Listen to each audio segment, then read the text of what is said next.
कसं आहे, मी पहिल्यांदाच पाहिलं, तुमच्याच चॅनलवर दाखवलं की धाराशिवमध्ये काल एका हायवेवर झालं. तर मी तर आप्पासाहेबांना फोन केला, मला वाटलं हे आपल्या इथल्या कुठल्या हायवेवर होतोय का, की कारण का तसाच रस्ता आमच्याकडे दौंड इंदापूरला कनेक्ट होताना भिगवणला आहे, दौंडवरनं जाताना.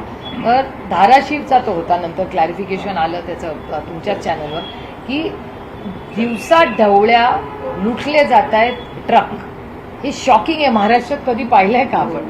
क्राईम सगळीकडे वाढलाय. आजच कुठेतरी पाहिलं सकाळीच येताना मी टीव्हीवर कुठल्या तरी चॅनलवर की कोणीतरी कोयता घेऊन गेला आणि दुकानच फोडली.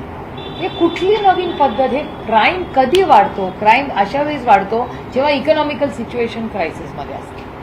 त्याच्यामुळे हे अर्थातच, आणि हे वारंवार आम्ही केंद्र सरकार, मी फक्त या सरकारवर टीका करत नाहीये, मी सरकारला आठवण करून देते की प्लीज आत्मचिंतन करा. तुमच्या स्कॉलरशिपचे पैसे वेळेवर येत नाहीत. आता हे सगळे बसलेले यांना विचारा, जल जीवनचे मिशनचे पैसे यांचे का नाही आलेले?